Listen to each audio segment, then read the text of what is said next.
നമസ്കാരം, എൻ്റെ പേര് രശ്മി. ഞാൻ SVT ഹോസ്പിറ്റലിലെ ചൈൽഡ് ഡെവലപ്മെൻറ്റ് തെറാപ്പിസ്റ്റാണ്. നമ്മൾ ഇന്ന് ഡിസ്കസ് ചെയ്യാൻ പോകുന്നത് ഡയപ്പർ റാഷിനെ പറ്റിയിട്ടാണ്.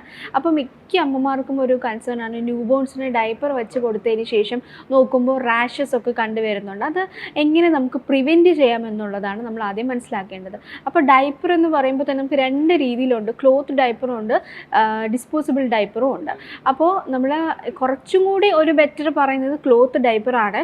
കാരണം നമ്മൾ ക്ലോത്ത് ഡയപ്പർ ആകുമ്പോൾ കുറച്ചൊരു അതായത് അതിൽ നനവ് തട്ടിക്കഴിയുമ്പോൾ കുഞ്ഞുങ്ങൾക്ക് അറിയാനും ഒക്കെ ചാൻസസ് ഉള്ളത് കൊണ്ട് തന്നെ നമ്മൾ ഡയപ്പർ മാറ്റിക്കൊണ്ടിരിക്കും.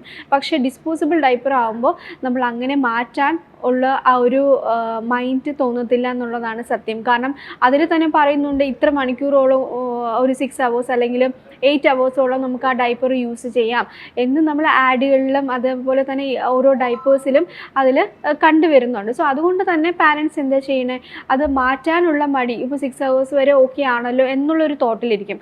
അങ്ങനെ ഇരിക്കുന്ന സമയത്ത് ഒരുപാട് നേരം ഓവറായിട്ട് ടൈം കൂടുന്ന ടൈമുകളിൽ റാഷസ് കുഞ്ഞുങ്ങളിൽ, എല്ലാ കുഞ്ഞുങ്ങൾക്കും ഒരുപോലെ അല്ല സ്കിന്ന്. സോ ചില കുഞ്ഞുങ്ങളിൽ നല്ല രീതിയിലുള്ള റാഷസ് വരാനുള്ള ചാൻസസും കൂടുതലാണ്. മാത്രമല്ല അടുത്ത് നമ്മൾ ശ്രദ്ധിക്കേണ്ടത്, നമ്മൾ ആ ഒരു പാർട്ട്, പ്രൈവറ്റ് പാർട്ട്, നമ്മുടെ കുഞ്ഞുങ്ങളുടെ പ്രൈവറ്റ് പാർട്ടൊക്കെ നന്നായിട്ട് ക്ലീൻ ചെയ്ത്, ഇപ്പോൾ ഓരോ വട്ടം മോഷൻ പോയതിന് ശേഷം അല്ലെങ്കിൽ യൂറിൻ പാസ് ചെയ്തതിന് ശേഷമൊക്കെ നമ്മൾ നന്നായിട്ട് തുടച്ചെടുക്കണം എന്നുള്ളതാണ്.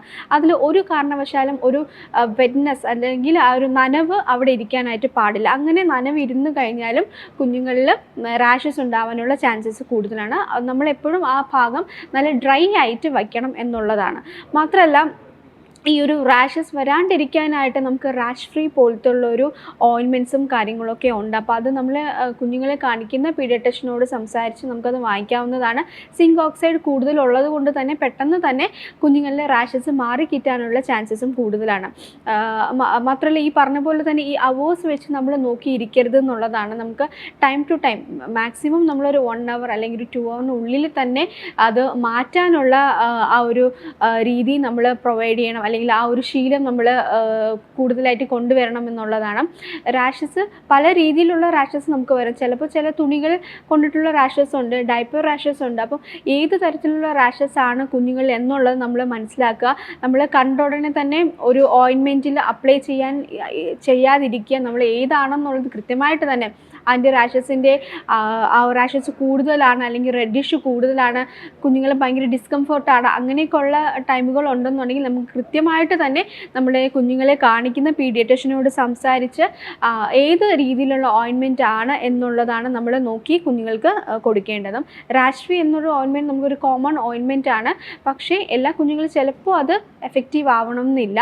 സോ നമ്മൾ കൃത്യമായിട്ട് പീഡിയാട്രിഷ്യനോട് സംസാരിച്ച് നമുക്ക് ആ ഒരു ഓയിൻമെൻറ്റ് ഏതാണ് വേണ്ടത് എന്ന് ചോദിച്ച് മനസ്സിലാക്കുന്നതാണ് നല്ലത്.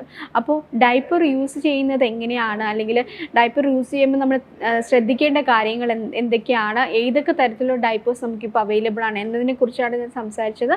എല്ലാവർക്കും മനസ്സിലായി കാണുമെന്ന് വിശ്വസിക്കുന്നു. Thank you.